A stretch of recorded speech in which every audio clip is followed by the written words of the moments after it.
Okay, three of the guys are in position. Haven't put the rifle on the other two guys yet. Now I did a bit of a change with the rear. Apparently I got the jerry cans wrong. I put a two water ones and it had to be one petrol on the right and one water. So I fixed that up. And where is it? The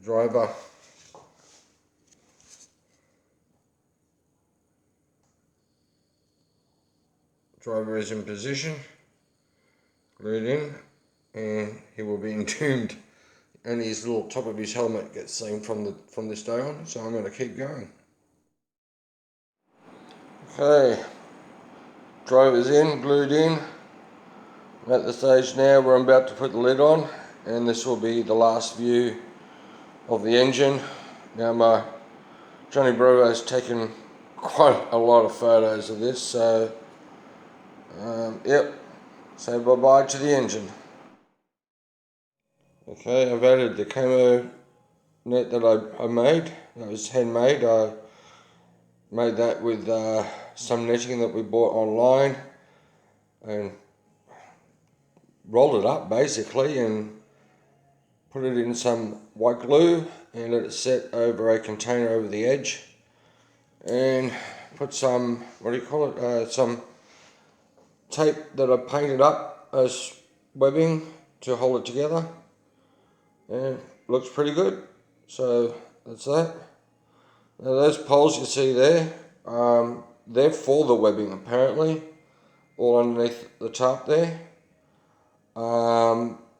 Apparently what happened was that every time they stopped and it was no more than 15 minutes, or no more than 15 minutes, they would have to set up the camo net over the APC and take it down straight away when the commander decided it was time to go. So there's a little bit of facts things for you. And I'm going to keep going. Okay guys, this is all finished.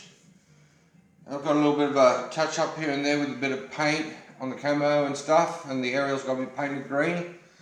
But that is it, and it's been a long build actually, a lot longer than what I thought. And this is the plaque that went with it.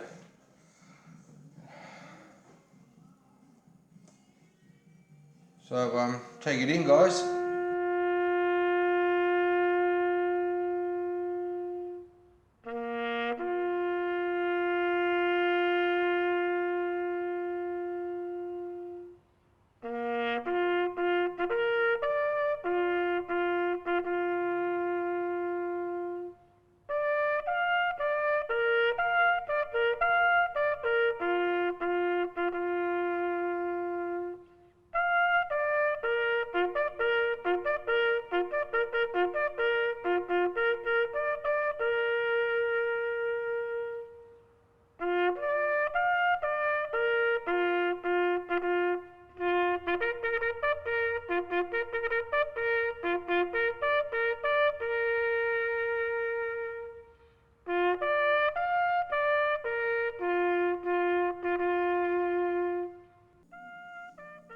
Okay guys, that's it from me. Hope you enjoyed the series, and be having this over to my brother-in-law Johnny Bravo tomorrow. So thanks for watching guys, and here's to the next project, which is going back to the Yamato.